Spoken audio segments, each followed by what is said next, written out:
Welcome back to our YouTube channel. We are still on solving quadratic equations and we are going to focus on one method for today. So we are going to focus on the method of factorization. The method of factorization. When you hear factorization, what comes into your mind is factorize, to factorize. So for the method of factorization, they are used for quadratic equations that can be factorized. So we have quadratic equations that cannot be factorized. So for those ones, we can't use the method of factorization. We only use the method of factorizations for quadratic equations that can be factorized. So we said that a quadratic equation is an equation of the form ax squared plus bx plus c equal to 0. So this is the general quadratic equation form. So to solve the method of factorization, when it is in this form, it is very hard to solve it. So we are going to look for a way to write bx in two terms so that we can take two terms and factorize, then we can take another two terms and factorize. So we are going to write bx in two terms. And before we can do that, we would have to multiply a by c. So you multiply a by c here to get ac. Now, after you get your AC, you look for factors of AC. You look for two factors of AC. When you get the two factors of AC, those two factors, if you add them or you subtract them, you should get B here. You should get the coefficient of X, which is B. And if you multiply those two factors you've gotten, you should get C. You should get AC. So if you add or you subtract those two factors, you should get B. And if you multiply those two factors, you should get AC. So the factors, you can list both the positive and the negative factors of AC. Yes. So let's using variables, it's going to make things complicated. So let's use numbers and see how it goes. So let's try our first question. So we have 3x squared plus 30x plus 27 is equal to 0. 3x squared plus 30x plus 27 is equal to 0. So I said the first thing is, let me write the general formula here. Ax squared plus bx plus c is equal to 0. So I said the first thing is to multiply a by c. So you are going to multiply 3 by 27, which is giving us what? 81. Now we are going to find both positive and negative factors of 81. So now the factors of 81, we have, let's list the positive ones: 1, 3, 9, 27, and 81. Then for the negative factors, we have negative 1, negative 3, negative 9, um, negative 27, then negative 81. Yeah. So now these numbers we are seeing here, we are going to look for two of these numbers that if we add or we subtract those two numbers, we are getting 30. And if you multiply those two numbers, we are going to get what? 81. Now from here, if we take 3 and 9, 3 plus 9 is what? 12. 3 minus 9 is negative 6. 9 minus 3 is negative 6, which is not correct here. Now, let's take 3 and 27. 3 plus 27 is going to give us 30. Okay, so now the two numbers, when we added, is giving us the B. Now, let's see if when we subtract, we are going to get when we multiply, we are going to get AC. Now 3 times 27. What is 3 times 27? 81. So it means that now the two factors that we need to solve these questions are 3 and 27.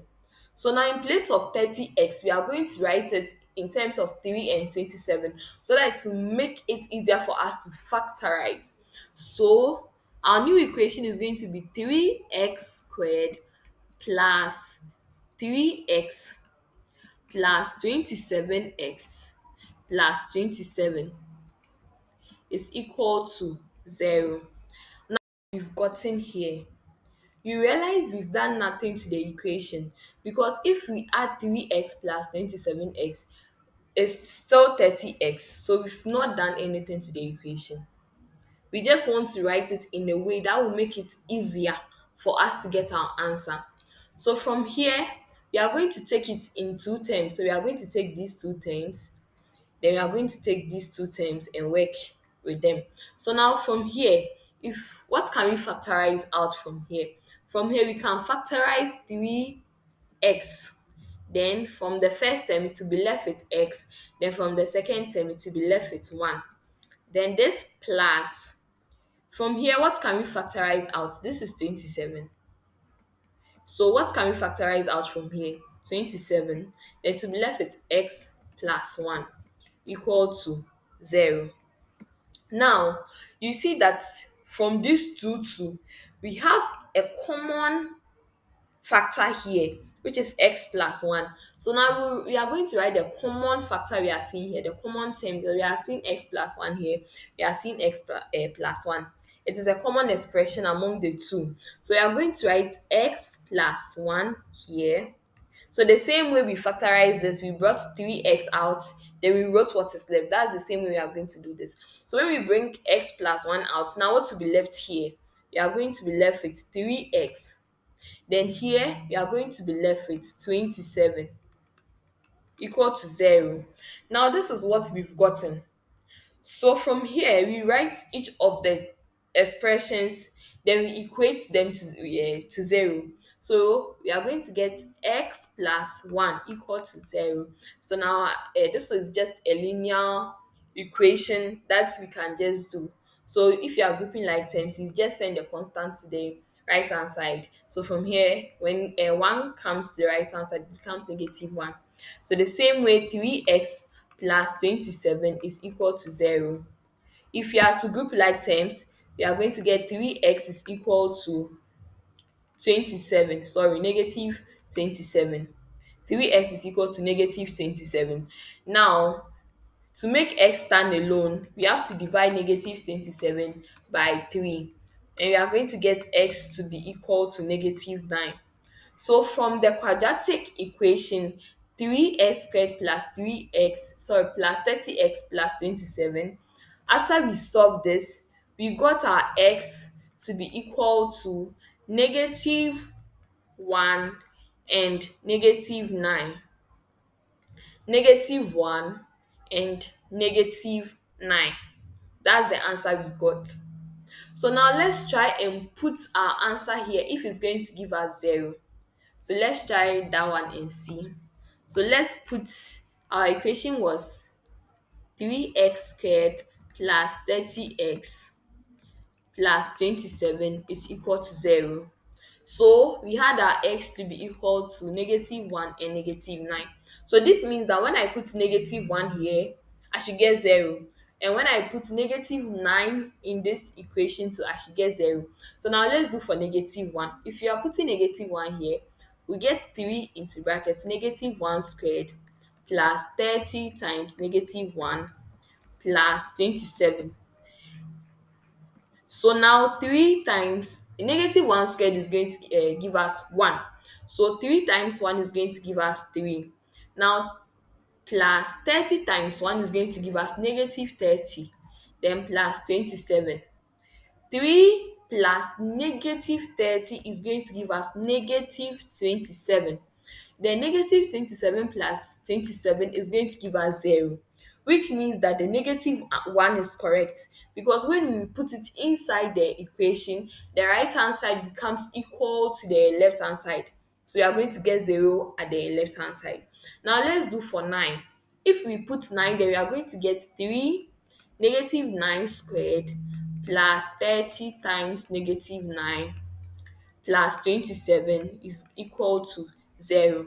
Now, negative 9 squared is positive 81. Negative 9 squared is negative 9 times negative 9, which will give us positive.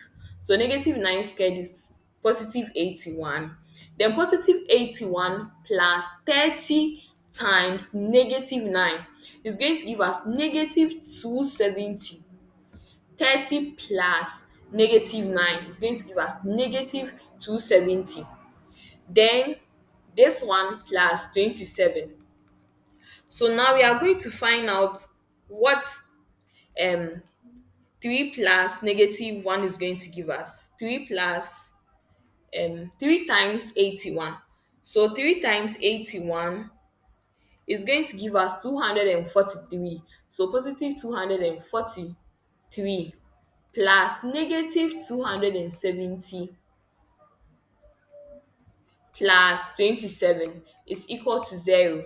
Now, positive 243 plus negative 270 is going to give us negative 27. There is plus 27 already here. So now negative 27 plus 27 is going to give us what? 0. So you are seeing that the right hand side is equal to the left hand side, which shows that negative 9 is also correct for this equation. So that's just for the factorization method. Make sure the equation can be factorized. You find your two factors, then you break the dx from the main equation into two terms to make your factorization easier. Then after you break it down, you also factorize what you get, then you equate them to 0 to get your values. That will be it for today, and see you in our next lesson. Bye.